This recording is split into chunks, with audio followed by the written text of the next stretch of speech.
This lesson is 5.5, properties of special parallelograms. All right, so these are the special parallelograms. Take a moment and write down their definitions. You just want to review the definition so we remember as we talk about the properties, so we understand what's the definition and what's a property. So the rhombus, what did you guys write down? Parallelogram with all congruent sides, something like that. Doesn't have to be exact. You could have said an equilateral parallelogram. What about rectangle? Parallelogram with all congruent angles. And what do we say about squares? Well, we can say that's parallelogram with all congruent sides, but isn't that just a rhombus? So can I just say rhombus? And a rectangle, can I just say rectangle since it's also parallelogram with all congruent angles? Actually, you can. So this time, and I write it down different every time. Rhombus, oops, it's a rhombus and a rectangle. What's another way I could have said? Could I have said it's in rectangle, whoops. I was gonna write rectangular. I'm trying to talk and write, it's not working properly. You can say it's an equilateral and equal angular parallelogram.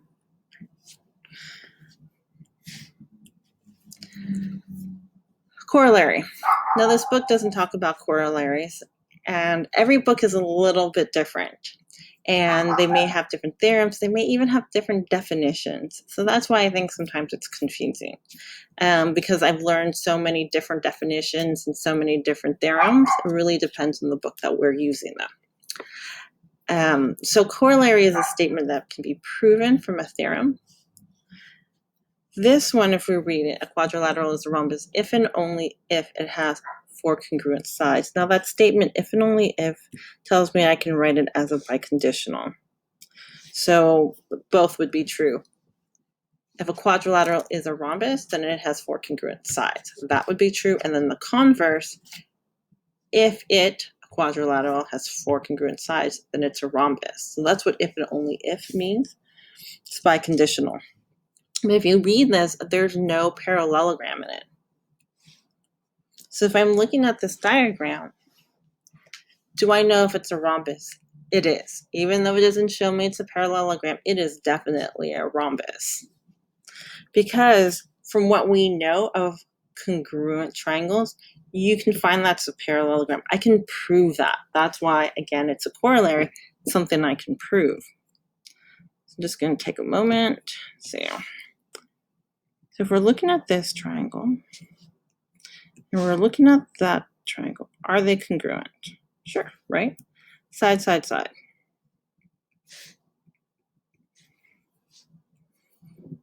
Now I can say that this angle is congruent to this one. I know the base angle, it's an isosceles triangle, but I can say these two are congruent, correct? Yes. And if they're congruent, then that means this is parallel to that. So that is alternate interior angle converse. On the other side, this is also congruent to that.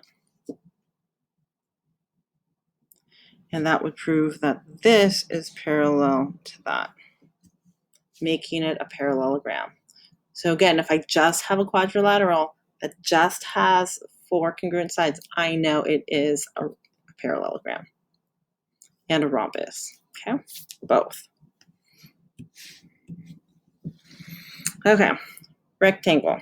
Same thing with rectangles. If I know that the angles are congruent, then it's definitely a rectangle. Again, it doesn't have to show parallelogram.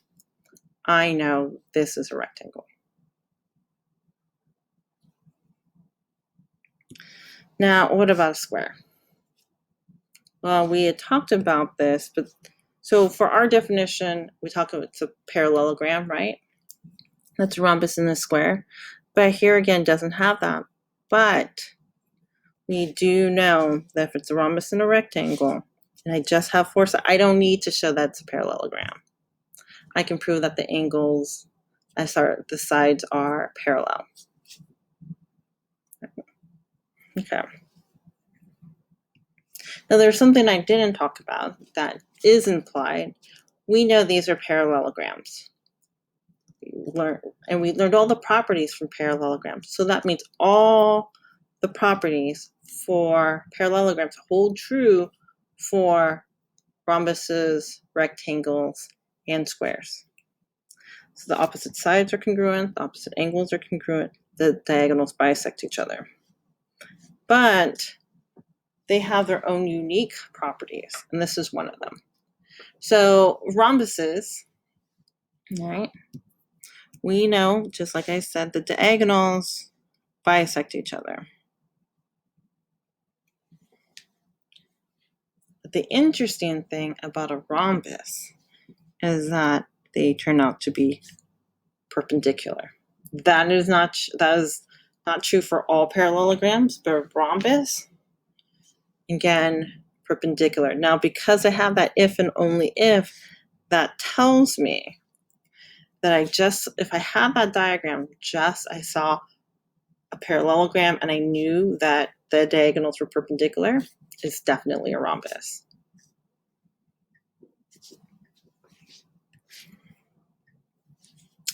Another cool thing about this, again, so I know this is a rhombus, the diagonals bisect each other and are perpendicular. So the diagonals are perpendicular bisectors for a rhombi. I like saying that sometimes because it's more unique than rhombuses. So because of that, right? What do we know about all four triangles? That's right, they're congruent. Another cool thing. And because of that,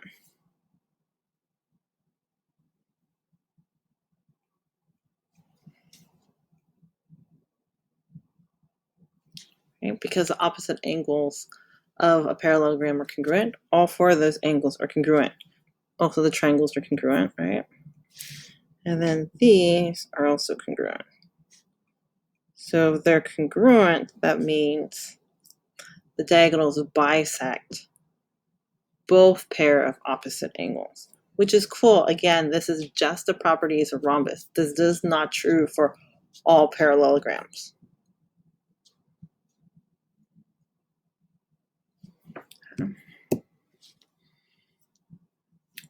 All right, so for diagonals, now if we're looking at this, you're going to say Spinoza, they bisect each other. I know that because it's a parallelogram. Now, is the diagonals perpendicular? No, not at all. Right? Not a rhombus, so we can see that in here is not 90 degrees. Do the angles bisect each other? Do the angles bisect do the diagonals bisect the angles? Oof. And the answer is no. So you can see that that's smaller than that angle there. So they're very different. But what is interesting about the diagonals of a rectangle, they're actually the same length. So we know that they bisect each other. So I know this is equal to this, and this is equal to this, but because they're the same length, we can actually mark it like that. It's pretty cool.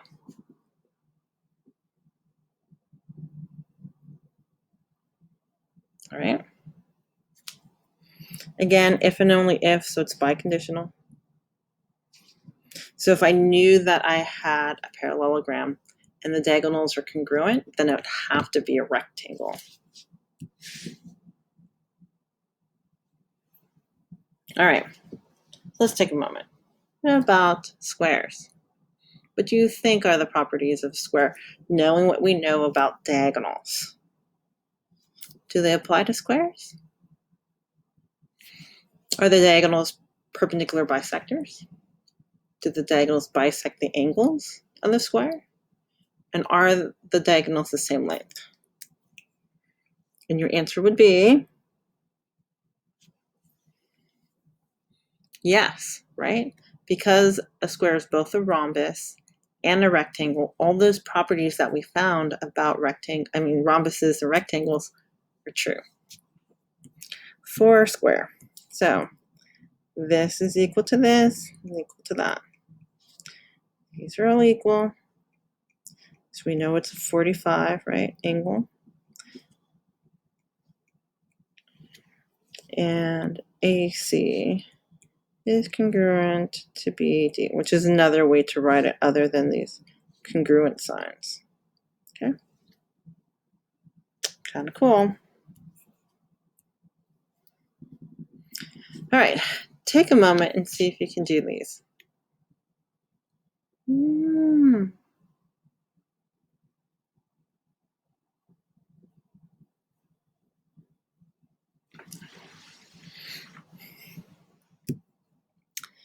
All right, so what do we see? Well, it says this is a rhombus. So if this is a rhombus, this is going to be 90. These are all the same. All right, ACD. ACD, that's right here. So what do we know about the diagonals? What do they do to the angles? That's right, they bisect them. So this is 46 degrees. CBD, oh, the label is 44. That means, well, you know, I'm just going to put stuff in. That's 44, that's 44, 44. Actually, I really like filling them in. I know it doesn't ask you, but it's just so satisfying. Okay, ABD, 44 degrees.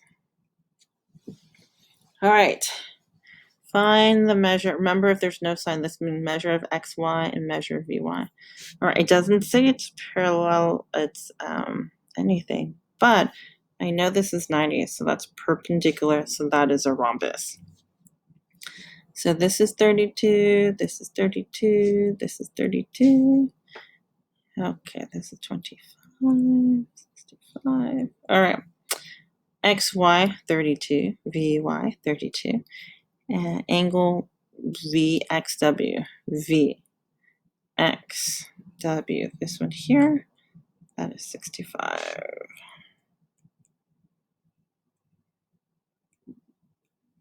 Yep. Next.